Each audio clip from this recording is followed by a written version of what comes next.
If you're buying your first property, one of the biggest questions is, should it be the place you live in or an investment that makes you money? Each option has its own benefits and challenges, and in this video we're going to break them down side by side, so by the end you'll know which path fits your goals, your lifestyle and your budget. In South Africa, most first-time buyers automatically think I need to buy the home I'm going to live in, but sometimes starting with an investment property or even a combination of both can get you much further financially. The right choice, of course, depends on things like your income, your long-term plans, and how comfortable you are with managing tenants or even renovations. So let's go through each option with clear pros and cons so you can make an informed decision that works for you. Option 1 is to buy your own home first. Some of the pros that comes with this option is emotional security. Owning your home means you're not at the mercy of a landlord.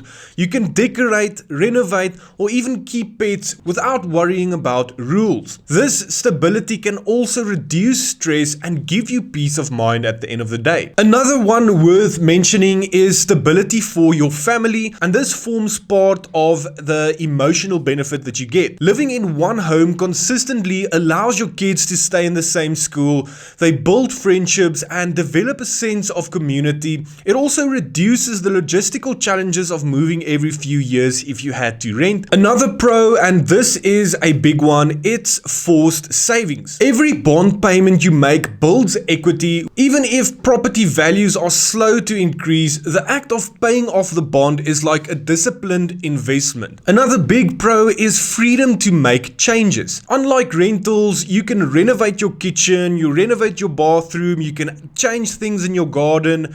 All of this without asking permission. These improvements can also increase the property's future value if done correctly and properly. Another pro is no capital gains tax on your first primary residence sale, because in South Africa, selling your primary residence can exempt you from capital gains tax up to 2 million rand in profit, and this can save you a significant amount when you eventually sell your property, giving you more money to reinvest. Another pro is predictable housing costs. A fixed rate bond, for example, ensures that your monthly payment remains stable over time. This is of course different with variable rates, but this predictability allows better budgeting, unlike renting where landlords can suddenly increase rent each year at ridiculous amounts. That brings us to the cons of this option, and the first one is no direct income. Your home doesn't earn money for you, so it's technically a non-earning asset until you sell it. Some people call it a liability. Another con is carrying all of the expenses. You are fully responsible for rates and taxes, insurance, maintenance, repairs, and unexpected things that happens with home ownership. So this can strain a budget if costs rise unexpectedly. Another con is possible budget lockup. Stretching to afford your ideal home might limit your ability to invest in other properties in the short term,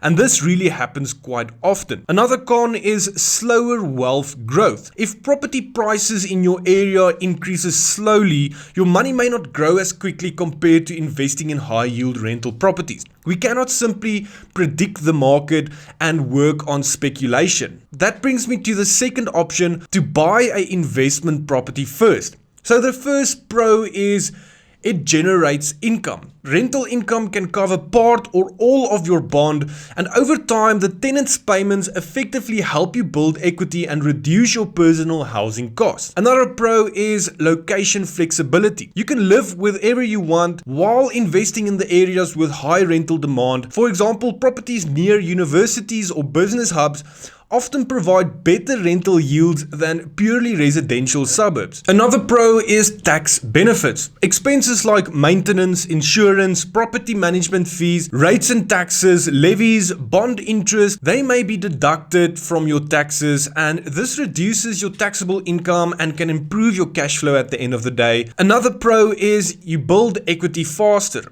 Since tenants contribute to your bond, you can accumulate wealth more quickly in some cases. You can even use rental income to finance additional investment properties sooner than if you were paying for everything yourself. Another pro is a hedge against inflation. Rent often increases with inflation, meaning your income can rise over time while your bond repayment remains pretty much the same, and this can create a strong cash flow advantage. That brings me to the cons, because there's many of them. The first one is tenant management. Even with a property manager, you're ultimately responsible for finding good tenants, resolving disputes, and ensuring the property is maintained. Bad tenants can reduce profits or cause damages, and this creates a massive headache. Another con is vacancies. Empty months mean you still have to cover the bond, the taxes, and the maintenance, which can affect your cash flow at the end of the day. Another disadvantage is upfront learning curve. You'll need to understand leases, tenant screening,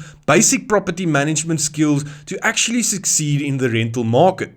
Another disadvantage is market risks.